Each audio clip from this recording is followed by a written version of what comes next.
Praise the Lord. Lahat ng excited for the encounter, pumalakpak nga ng malakas.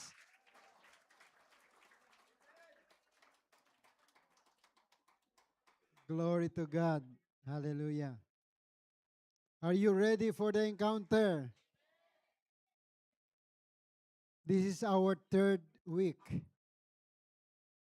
na pinag-aaralan natin ang encounter of Paul o Saul going to Jerusalem. At itong third week na to, marami na tayong natutunan. Amen? Like last week, no, in preaching of midweek, yung preaching o yung tinuro sa atin ni Sister Sheila Lynn, it's about the true encounter. Sino rito last Wednesday nandito? Huwag kayong absent, no? Malaki mawawala pag umabsent kayo. Amen. Don't just ang Wednesday. Huwag niyong basta-bastahin ang Wednesday service, midweek service. No? Because God is giving also a fresh revelation every time na magmi-meet tayo. And today, God's reveal about the light in that encounter. What is that light? That is none other than our Lord Jesus Christ. He called himself in the gospel the prophesied light on several occasions. Now let us start with John chapter 8 verse 12. Can you put it in verse 12? Basahin ko lang uli, no? Sabi rito ni Jesus, I am the light of the world. Whoever follows me will never walk in darkness, but will have the light of life. Kaya yung katabi mo nagniningning. Hindi yan siningning. But the light of Jesus Christ is inside him or her. That's the reason why she is blooming or he is blooming every day. Blooming inside out. Amen? Hindi lamang sa panloob, kundi nakikita pa sa panlabas. Actually, it's not the appearance, no? It's not your figure. It's your character. The character is the most important value in one person. Hindi yung itsura mo. Sabihin mo sa katabi mo, maganda ka, guwapo ka, lalo na ang karakter mo. Amen. It's not about what you can see, because what you can see might not be true. What you believe might not be true. But the truth is inside the bodies, no? Or in your sa katawan, sa loob mo. Bakit? Because Jesus said, the abundance of your heart, your mouth will speak. Kaya mahuhuli mo kung totoo siya sa labas through the word that He speak. Amen? Kaya hindi lahat ng nakakaalam sa Bible o hindi lahat ng alam ang Bible ay totoo unless they speak the truth of themselves. Kapag iba-iba na yung naririnig mo sa kanila, no? Lalo na kapag kamunduhan na ang naririnig mo, they are not from your place. Meaning, they are from different world. Ano yun? Sa mundo. They are living in the world. But because you have Jesus Christ inside you, you were transformed to another dimension of life. That is eternal life. Kaya yung buhay mo rito, hindi ka maintindihan. At kung ikaw nabubuhay dito sa mundo, hindi mo rin maintindihan kung saan ka patungo. But if you know the Word of God, you know exactly where you are going. Temporary lang tayo dito sa mundo. Sige, yugyugin mo yung katabi mo. Sabihin mo, temporary lang tayo sa mundo. Like here in UAE, this is not your permanent place. You are looking forward to go back to the place where you belong. Amen? Even in the Philippines, pumunta ka ng Manila, kung tiga-probinsya ka, iniisip mo babalik ka rin sa probinsya. Amen. Now, Jesus Christ is permanent place where the Christian is living. Kaya, kapag ikaw, totoong Kristiyano, ang mananahan sa'yo, si Kristo. Amen? Hindi na ikaw. Kaya ang maghahari sa'yo, the King inside you is the Lord of Lords and the King of Kings. Not the ruler of this world. Not the principalities in this world. But the King of Kings and the Lord of Lords. Kaya in John chapter 8 verse 13, basahin nga natin yan uli. Sa verse 13,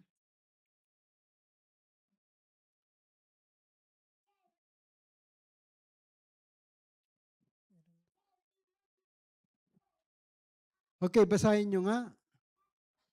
The Pharisees challenged him, "Here you are appearing as your own witness. Your testimony is not valid." Ang mga parasima talagang part to see sila, no? They cannot see it clearly. Amen. In verse 14, Jesus answered, "Even if I testify on my own behalf, my testimony is valid, for I know where I came from and where I am going, but you have no idea where I come from or where I am going." so he is very sure where he came from and where he is going. Kayo ba? Sure na ba kayo sa buhay nyo? Saan kayo pupunta? At saan kayo nanggaling? Hello? Kasi si Saul, in Acts chapter 26, he is very sure. And what he is doing, he is chasing the Christian during that time because Jesus Christ died. He don't believe in superstitions because the disciples or the apostles of Jesus Christ told him that Jesus Christ is alive and they saw them. According to Acts, more than 500 witnesses during that time nakakita sa kanya the appearance of Jesus Christ.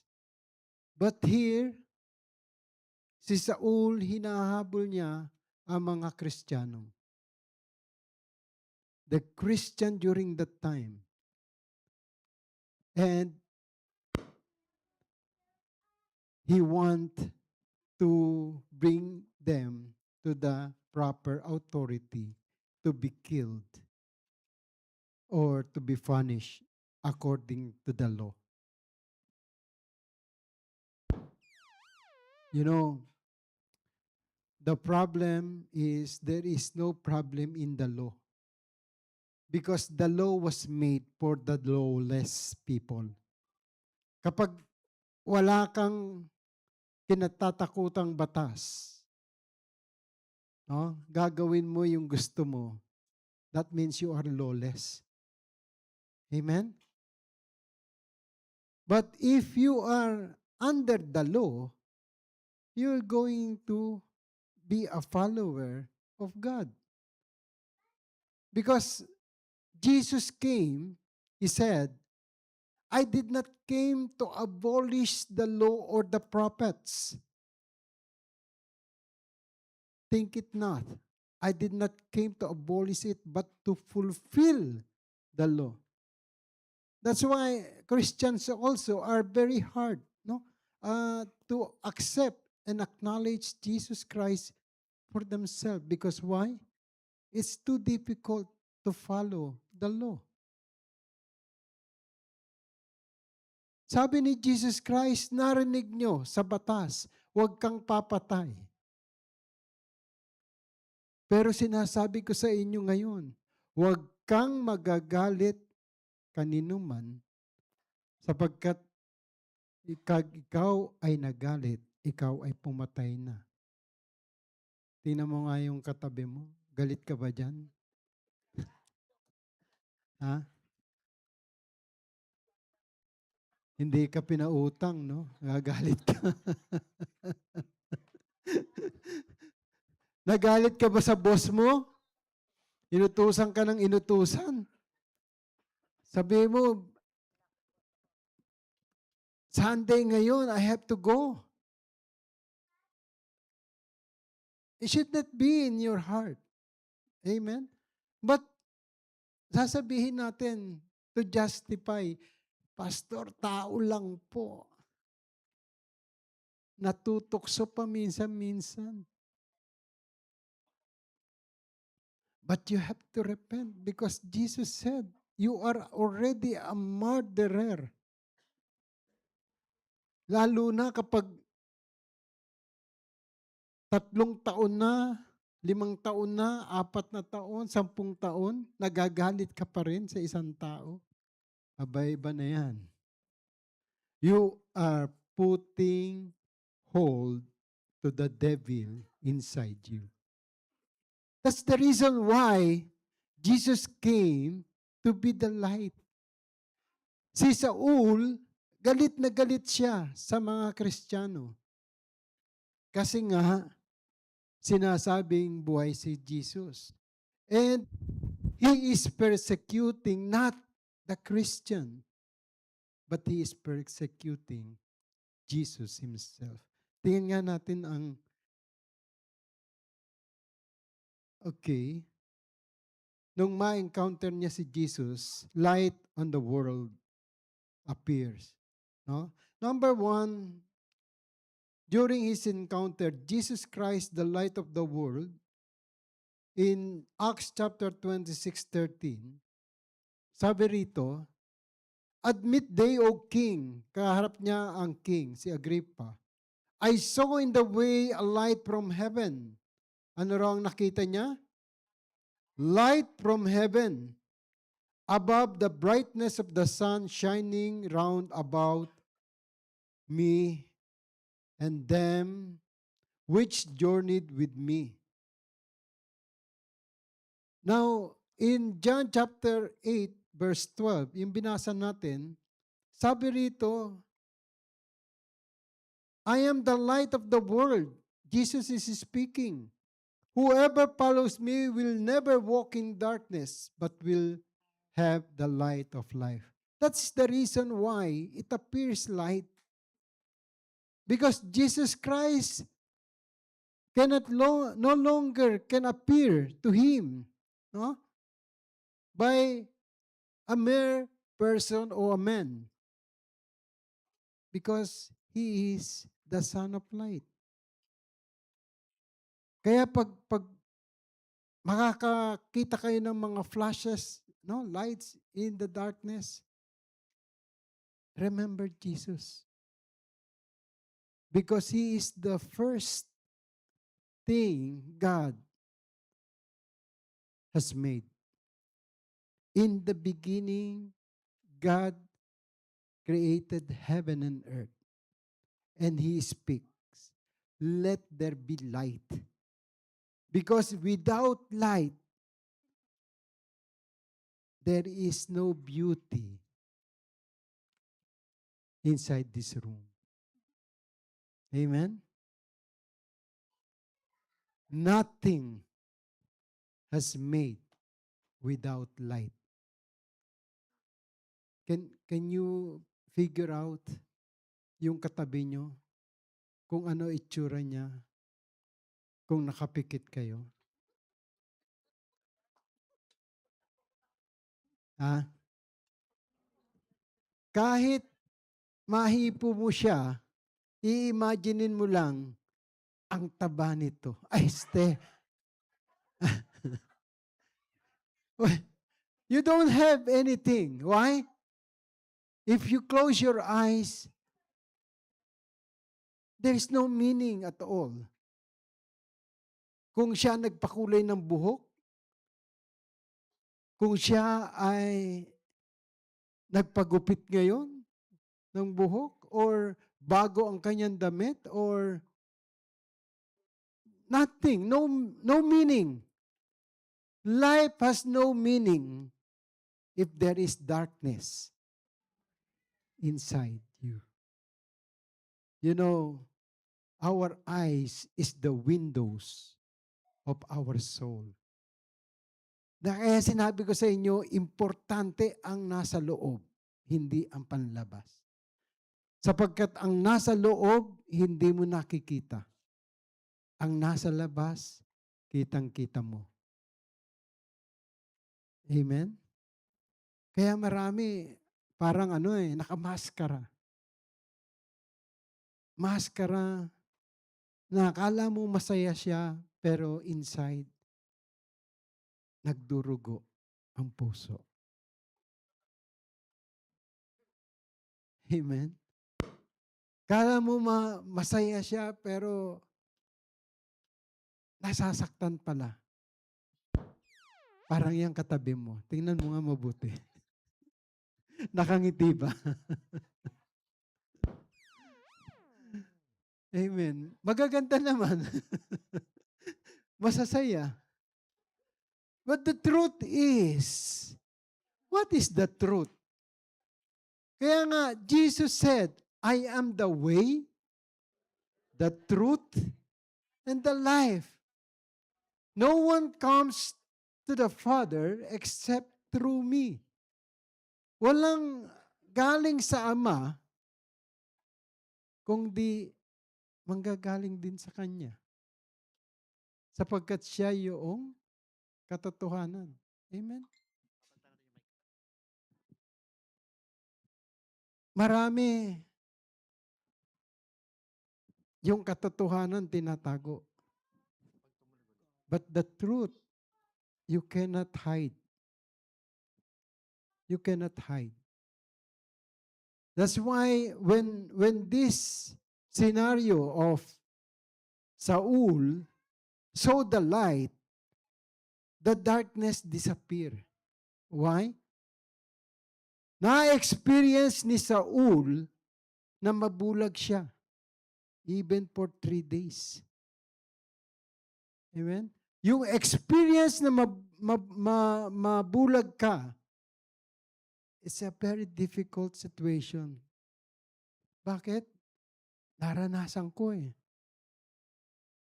Sabi ko, Lord, mahirap pala kahit nakakakita ang isang mata ko. Mahirap pala.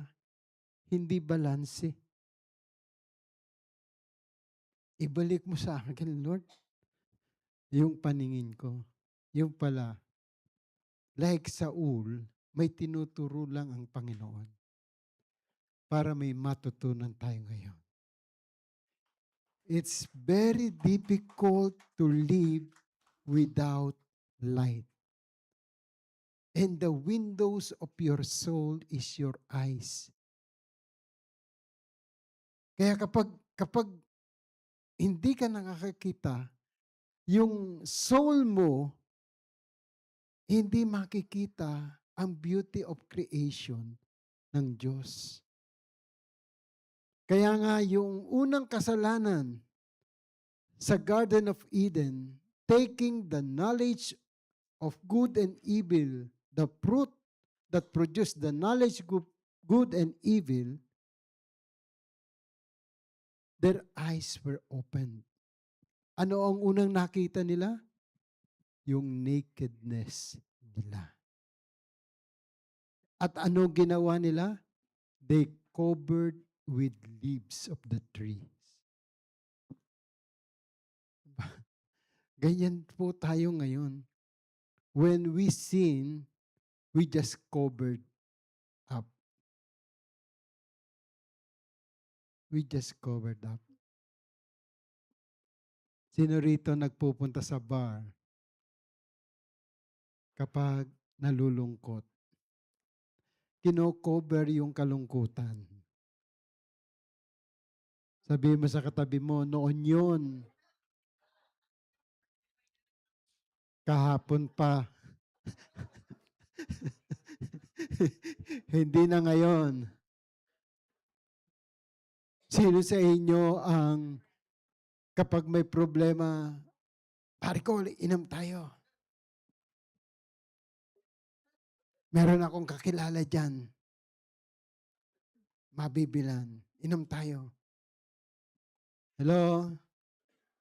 Sabihin mo, wala dito noon. Noon yon. Meron pa? Sabi ng bata, meron pa raw eh. Amen. So when the lights came into you, He will going to expose everything that is in darkness. Because this thing, you are doing only when the light is off. Amen? Magagawa mo lamang ito, mga bagay na ito, sa madilim. Masarap bang gawin yun na nasa liwanag kayo? Hindi, di ba? Magtatago ka sa mga mata ng mga matatalas. Lalo na ang pag-iisip ng mga yan. Alam nyo na, ibig ko sabihin, may makita lang na magkasalo, uy, may relasyon yan. Andiyan na si Marites. Magmamari-mari na. Ano? At magmumuni-muni na ang mga nasa utak. Bakit? Normal. Kung ano yung nasa loob, yun ang iisipin. Because sin comes from your surrounding, not inside you. When you saw something and put into your head that is not aligned to the Word of God, wala pong kokontra. Ang katawan mo ang kawawa, pati na ang kaluluwa mo. But if Jesus Christ is inside you, hindi yan konsensya. He will going to tell you all the truth about the Word of God. Amen? That's why when he encountered this Saul, encountered the light, the voice of God came to him. At sinabi riyaan sa kanya in Acts 6:26-3, I saw in the way the light from heaven above the brightness of the sun shining round about me. and them which journeyed with me. So nakita nila ang light. And Jesus Christ in John chapter 9 verse 5 affirming that while I am the Word, I am the light of the world. This again appears that Jesus is the light prophesied in the Old Testament who has now come to illuminate the truth about salvation and reconcile mankind to God. Jesus says that He has come as light into the world. Naparito ang ating Panginoon para magkaroon ng liwanag ang mga nasa kadiliman. So that no one who believes in me will stay in darkness. Kaya kapag hindi ka naniwala na siya yung Messiah, siya yung message of God that became flesh, mananatili ka sa darkness. So, ano yung mga nasa darkness? Yun yung walang patutunguhan. Hindi alam kung saan pupunta. Amen? Walang direksyon ang buhay. Bakit? Walang way. Walang truth. At walang kabuhay-buhay. Walang life. So this underscore that those who follow Jesus will gain spiritual insight through His teaching that overcomes the darkness of confusion, sin, and ignorance. Kaya itong si Saul, nung mamit niya yung light, narinig niya yung boses. Amen? That will bring me in point number 2. Jesus Christ is the voice or the word that brings life. Kaya nga in John chapter 1 verse 1, in the beginning was the Word, and the Word was with God, and the Word was God. The Word Himself is God. And Jesus claimed that He is the Word that became flesh and dwell among us. John 1:14. Now, in Acts 26 verse 14, and when we were all fallen to the earth, I heard a voice speaking unto me and saying in the Hebrew tongue, Saul, Saul, why persecuted me? It is hard for you to kick against the pricks. You know, until now, Jesus is claiming this to us. Let's see in Matthew chapter 25. Can we go to Matthew 25? Naalala ko lang ito. In Matthew 25,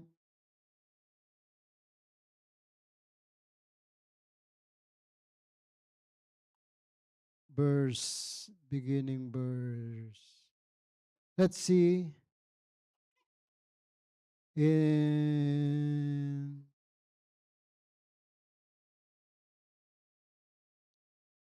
Okay, let's begin with verse 35.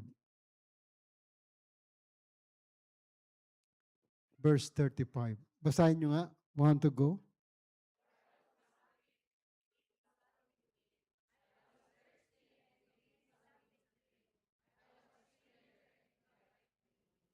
Verse 36.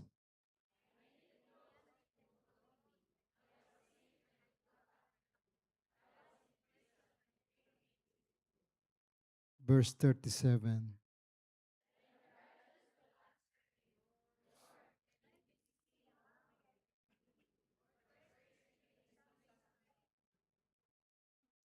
$38.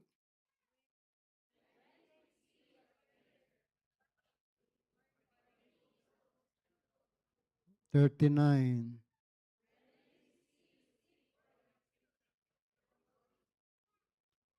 And in verse 40,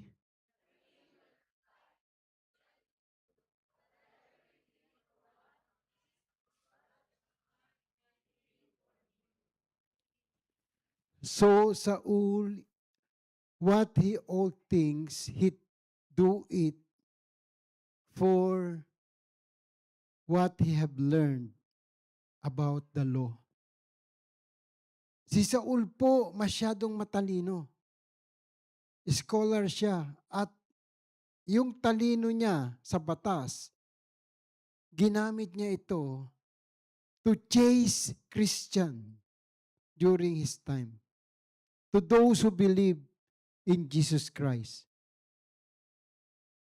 But what happened? The light appears. Ang hinahabol niya pala at ang pine-persecute niya, hindi ang Christian, kundi ang Christ mismo. Kaya kung ano yung ginagawa mo, sabi ni Jesus Christ, siguro absent si Saul nung tinuro niya ito. Amen? Kailan kita nakitang naked? Kailan kita nakitang may sakit? Kailan kita nakitang in prison?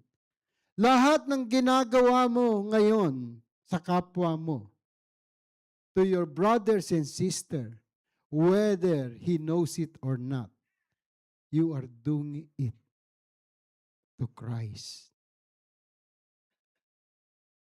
Amen?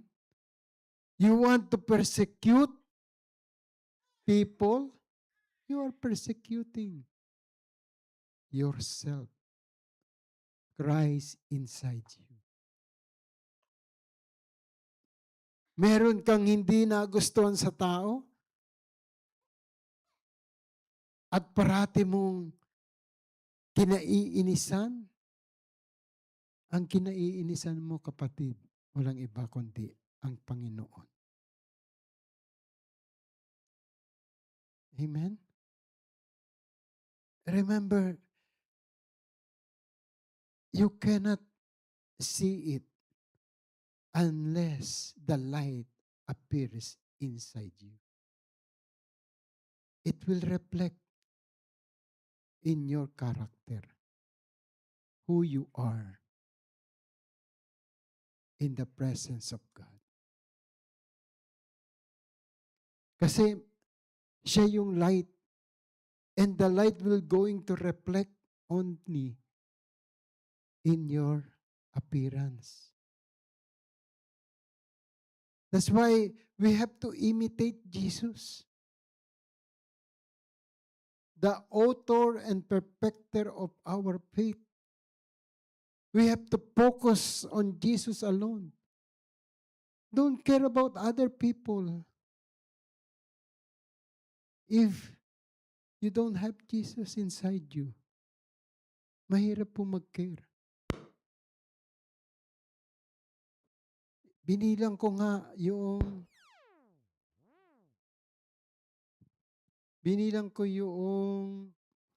tawag dito, yung year na nagke-care ako sa hindi ko naman kamag-anak, hindi ko kakilala, hindi ko kaano-ano. Iniwan ko family ko. And I care for these people who asked me to care of. Take care of. For how many decades now? 3 decades. Grabe. From journey to glory to glory, the Lord asked me. I never asked Him, Lord, why me? The same question of Saul. Who are you, Lord? That's my question. When I saw the light, who are you, Lord? Naitanong niyo ba sa sarili niyo yan? Nang maliwanagan kayo sa buhay, tinanong niyo ba o kinilala niyo kung sino si Jesus sa inyo? And when He told you He is the Christ, the Son of the living God, Then what did you do next? Did you ask Him, Lord, use me? What do you want me to do? Hindi siya humingi ng kayamanan. Because mayaman na si Saul. Hindi siya humingi ng popularity. Popular na siya. Sa mga Kristiyano, kinatatakutan siya. Popular na popular. Kaya nga, nung kinausap ng Lord si Ananias, sabi ni Ananias, kilala ko yan. Yan yung nagpapapatay ng mga Christian. Bakit ko yan ipagpe-pray sa'yo? Sometimes, ganun tayo, no? Lord, para tayong sino? Si Jonas. Jonas, the Lord asked Jonas to go to Nineveh. Ayoko nga, Lord. Kasi mahawain ka eh. Babayaan kong Nineveh. Ilibing na sila lahat. Bahala sila. Matitigas ang ulo ng mga yan. Gusto niyo bang kainin ng balyena? O kayo kumain ng balyena? Well, if there is a voice you heard, you have to respond. Amen? Like Saul, when the voice was heard, he responded, what do you want me to do, Lord? Kung hindi siya kaya nabulag, may message kaya ang Panginoon sa kanya? Magpapakulong kaya si Saul? Magbabago kaya siya ng pangalan niya? Mababago kaya ang karakter niya? Kung hindi siya nag-response sa calling. The light will appear if there is a calling into you. Ang akala lang natin, name Jesus. The name Jesus is very powerful. At pinayagan niya tayong gamitin ito sa daily life natin. Sabi niya, ask anything in my name. And I will do it in John 14:14. Kaya if you believe without doubt, Mark 11:23-24, whatever you ask, do not doubt, but believe you will receive it. Amen? Do not doubt. When you pray, give it to the Lord. And the Father who sent the word into us will going to fulfill what He promised. He promised the Son to give us life more abundant. Life to the fullest. Hindi ibig sabihin na yayaman ka or gaganda ang mo. Hindi. Life to the fullest means He will going to use you like Paul even you are in prison. Kung hindi ginamit ng Diyos si Paul, wala pong mga sulat na mababasa tayo for change. Even the warning in Galatians ng mga kasalanan natin, hindi natin to maiintindihan. Even the revelation, hindi natin mauunawaan. And until now, like in Galatians, mabubuhay lang tayo sa flesh. Galatians chapter 5, verse 19. Let's begin with verse 16. Galatians 5:16. Ito po. So I say, live by the Spirit, by the Word, and you will not gratify the desire of sinful nature. Sinful nature is a nature that we are living in darkness. Now, verse 17, for the sinful nature, sige po, kayo magbasa.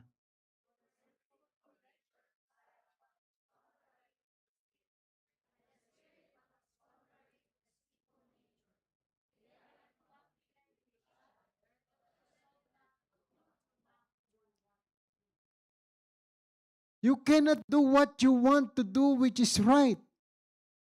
Ang akala ni Saul, tama yung ginagawa niya at mali yung paniwalaan ng mga Kristiyano. But when Jesus appeared, that is the Spirit, the word that he heard, he changed the direction of his life. Kaya yung verse, kaya niya sinulat ito sa mga Galatian. Amen? Verse 18, ano sabi diyan?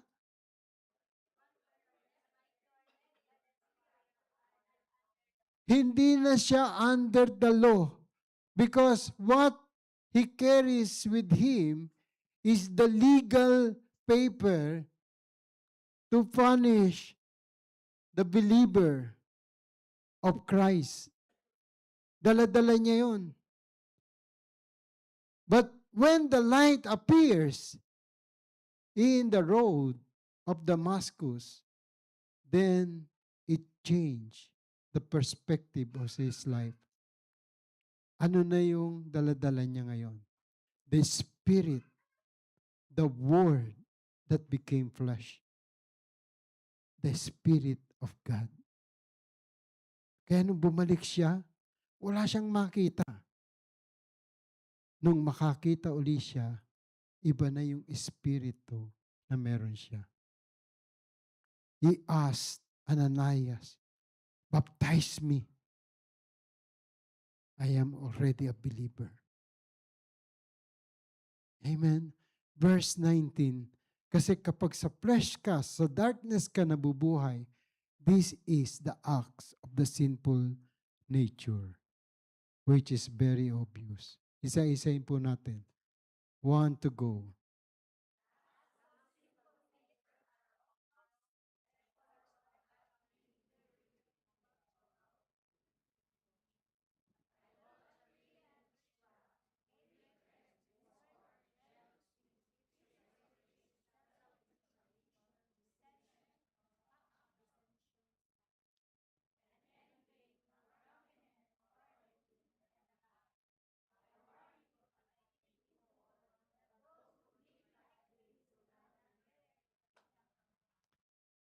Saul write it when he become full in the prison to Galatians. Why? Kilala niya ang Galatians. Kilala niya ang sinful nature. Na-experience niya lahat ito. Paging Saul. Even though he is a religious person, he knows what the flesh is flesh. That's why flesh is contrary to the spirit. Nag-aaway yan saan? Sa mind.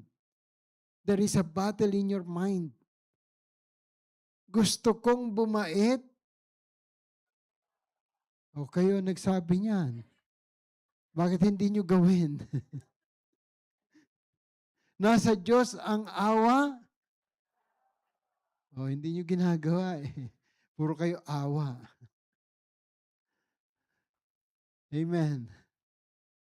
So, in other words, Paul gave us a warning. You cannot inherit the kingdom of God unless you are in sinful nature.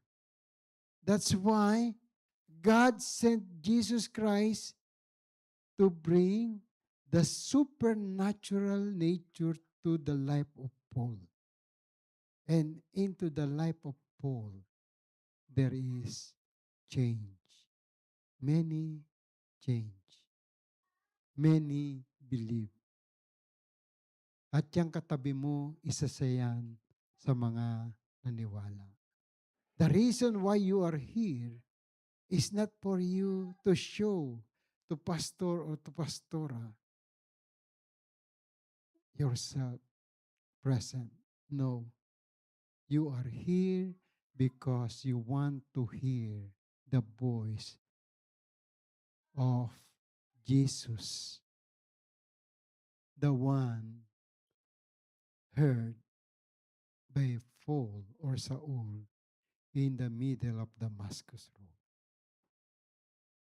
Para mag-turn around tayo. Kung ikaw ay nasa kadiliman, kailangan mo ma-encounter ang liwanag. Amen? And in John 6:63, says here, the Spirit is the one who gives life. Human nature is of no help. The words that I have spoken to you are spirit and they are life. So for number 3, if you are a follower of Jesus Christ, because Saul became a follower of the word, kaya he don't care about himself anymore. Ang nangyari, nagsulat siya kahit ilagay siya sa impyerno or sa fire or sa hell, he don't care of himself already. Why? Because he know that greater light is inside him than the devil who is in this world. So if you are a follower of Jesus, you are called the children of light. Ephesians chapter 5 verse 8 states that believers were once darkness but are now light in the Lord. Basahin nyo nga Ephesians 5:8.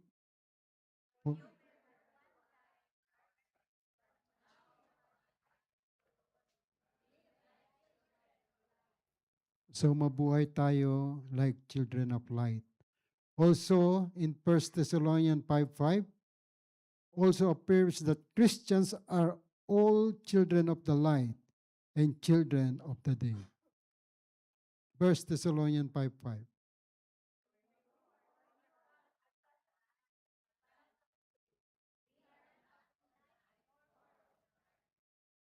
Amen.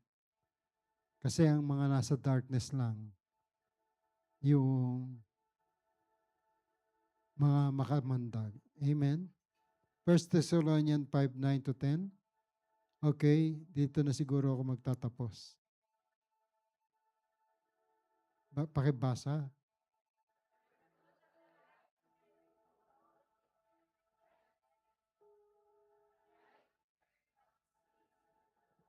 Amen. Have you learned something today? Sige po, tayong lahat ay tumayo na.